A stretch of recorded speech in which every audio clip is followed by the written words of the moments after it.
ओडिशा राज्य एक गांव के बाहरी किनारे पर एक पुराना खंडहर सा घर था जिसे लोग भूतिया हवेली कहते थे। उस हवेली के चारों ओर घने पेड़ों का जंगल था और वहां एक पुराना लोहे का झूला लटका हुआ था। गांव के लोगों का कहना था कि झूले पर बैठने वाला कोई भी इंसान कभी वापस नहीं लौटता। बच्चों को वहां जाने से मना किया जाता था और रात में उस इलाके के करीब जाना भी वर्जित था। इस झूले की कहानी दशकों पुरानी थी। कहते हैं कि इस झूले पर एक लड़की झूलने आई थी जिसका नाम अनामिका था। वह झूले पर झूलते हुए अचानक गायब हो गई। उसके बाद जो भी उस झूले पर गया वह या तो गायब हो गया या किसी अनजानी दुर्घटना का शिकार हो गया। गांव के बुजुर्ग कहते थे कि अनामिका की आत्मा अभी भी उस झूले से बंधी हुई है और वह किसी को चैन से झूलने नहीं देती। रवि, गांव का एक साहसी युवक, इन भूतिया कहानियों पर विश्वास नहीं करता था। उसे ऐसी बातों में रुचि भी नहीं थी। एक दिन उसने अपने दोस्तों के साथ बहस में कह दिया, यह सब मनगढ़ंत कहानियां हैं। मैं जाकर उस झूले पर झूल कर दिखाऊंगा, देखना मैं सुरक्षित लौट कर आऊंगा। उसके दोस्तों ने उसे रोकने की कोशिश की, लेकिन रवि ने उनकी एक न सुनी। वह उसी रात आधी रात के समय जब पूरा गांव सो रहा था उस भूतिया झूले के पास पहुंचा। जंगल में अजीब सी सन्नाटा था। हल्की हल्की ठंडी हवा के झोंके रवि के रोंगटे खड़े कर रहे थे, लेकिन उसने खुद को हिम्मत दिलाई। झूला चांदनी रात में चमक रहा था। वह जंग खाया हुआ और थोड़ा झुका हुआ लग रहा था, लेकिन फिर भी मजबूत था। रवि ने झूले को देखा और मजाक करते हुए कहा, अनामिका की आत्मा, अगर तू यहां है तो मुझे रोक कर दिखा। यह कहकर वह झूले पर बैठ गया और झूलने लगा। शुरुआत में सब सामान्य था। झूला धीरे धीरे झूल रहा था, लेकिन अचानक झूले की गति तेज हो गई। ऐसा लगा जैसे कोई अदृश्य शक्ति उसे झूलने पर मजबूर कर रही हो। रवि घबरा गया और झूले से उतरने की कोशिश करने लगा, लेकिन उसका शरीर झूले से चिपक गया। उसकी चीख जंगल में गूंजने लगी।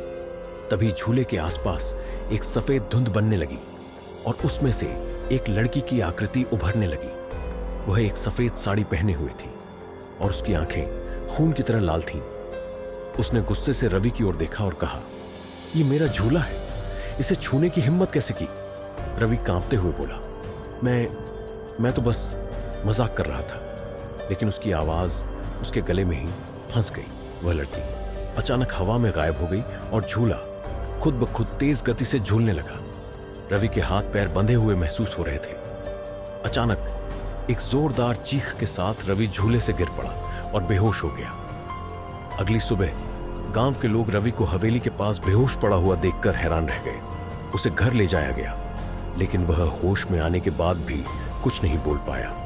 उसके चेहरे पर डर की ऐसी झलक थी जिसे देखकर सभी समझ गए कि उसने कुछ भयानक देखा है। रवि की यह हालत देखकर गांव में फिर से डर का माहौल बन गया। लोग अब झूले के बारे में और भी ज्यादा डरने लगे। किसी ने कहा कि अनामिका की आत्मा अब और भी ज्यादा क्रोधित हो गई है। उस रात रवि के दोस्त अमन को एक सपना आया। सपने में वही सफेद साड़ी पहने लड़की उसे नजर आई। उसने कहा, जो हुआ वह सिर्फ शुरुआत थी। मेरे झूले को छूने की सजा सबको भुगतनी होगी। अब मैं पूरे गांव में अपना कहर बरपाऊंगी। अमन ने जब यह सपना अपने दोस्तों को बताया तो वे और डर गए। वे समझ नहीं पा रहे थे कि अब क्या किया जाए। तभी गांव के बुजुर्ग पंडित जी ने कहा, इस आत्मा को शांत करना आसान नहीं है। इसके पीछे एक बहुत बड़ी सच्चाई छुपी हुई है जिसे हमें जानना होगा। गांव के लोग पंडित जी की बात सुनकर परेशान हो गए। झूला अब केवल एक डरावना स्थान नहीं था, बल्कि वह पूरे गांव के लिए खतरा बन चुका था। लोगों को समझ नहीं आ रहा था कि इस रहस्य से कैसे निपटा जाए। गांव पर भूतिया झूले का साया अब और गहराता जा रहा था। अनामिका की आत्मा ने धीरे धीरे पूरे गांव को अपने डर के जाल में फंसा लिया था। लोग घरों से बाहर निकलने से डरने लगे थे। रातों में हवेली की ओर से आने वाली डरावनी आवाजें, रहस्यमय चीखें और झूले की कर्कश ध्वनि ने गांव को भय के सागर में डुबो दिया था।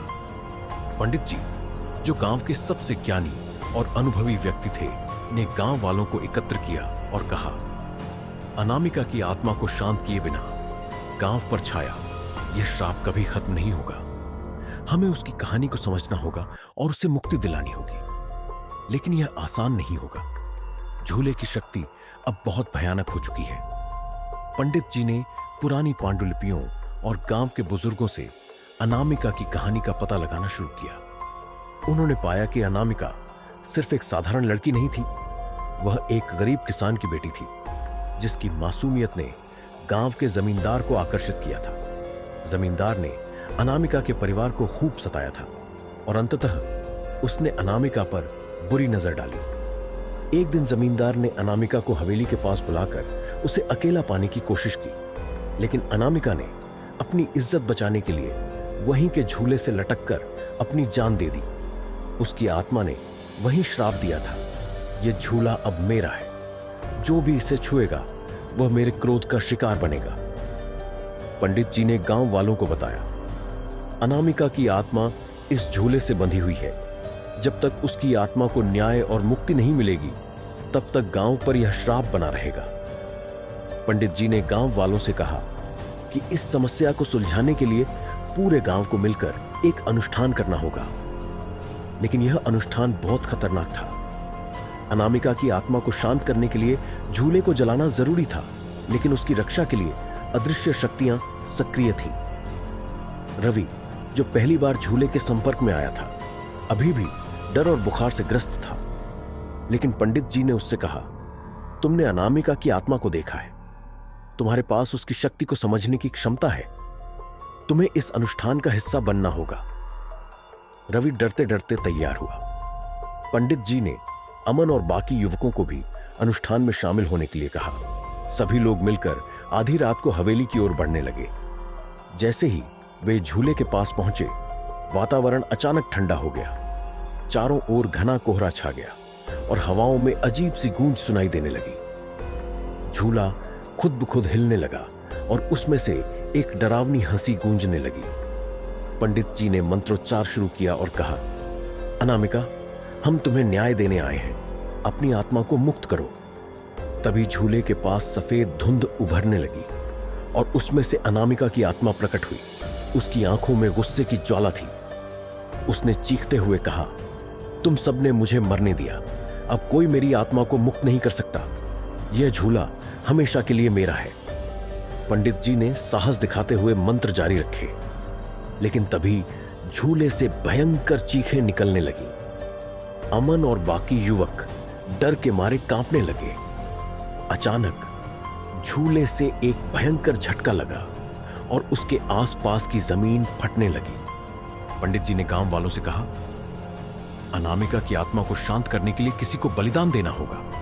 उसकी आत्मा तभी मुक्त होगी जब वह महसूस करेगी कि कोई उसके दर्द को समझता है। रवि ने साहस करते हुए आगे बढ़कर कहा, मैं यह बलिदान दूंगा। मैं अनामिका से माफी मांगता हूं। मैंने उसकी आत्मा को परेशान किया। अगर मेरी कुर्बानी से वह शांत हो सकती है तो मैं तैयार हूं। रवि झूले के पास गया और हाथ जोड़कर बोला, अनामिका, मुझे माफ कर दो। मैं नहीं जानता था कि तुम्हारी आत्मा यहां कितने दर्द में है। अगर मेरी मौत से तुम्हें शांति मिलती है तो मैं तैयार हूं।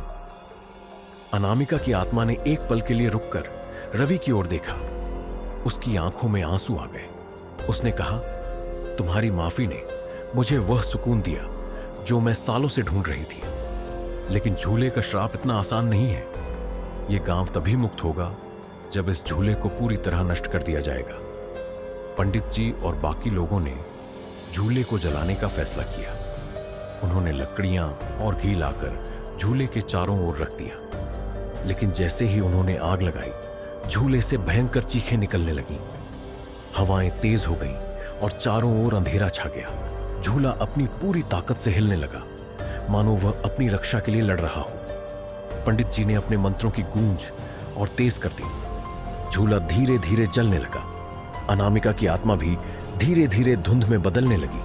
उसने रवि की ओर देखा और कहा, तुमने मुझे न्याय दिया, अब मैं मुक्त हो रही हूं, धन्यवाद। आखिरी चीख के साथ झूला पूरी तरह जलकर राख हो गया। अंधेरा छट गया और सुबह की पहली किरण गांव पर पड़ी। गांव वालों ने राहत की सांस ली। झूले के नष्ट होते ही गांव पर से श्राप का अंत हो गया। अनामिका की आत्मा को मुक्ति मिल गई थी, लेकिन रवि की बहादुरी को हमेशा याद रखा गया। गांव के लोग अब भी उस झूले की राख को देखकर सिहर उठते थे, लेकिन उन्हें पता था कि वह डरावना दौर अब खत्म हो चुका है। यह कहानी हमेशा गांव वालों के बीच एक सबक के रूप में जिंदा रही कि किसी की मासूमियत के साथ अन्याय करना भयानक परिणाम ला सकता है।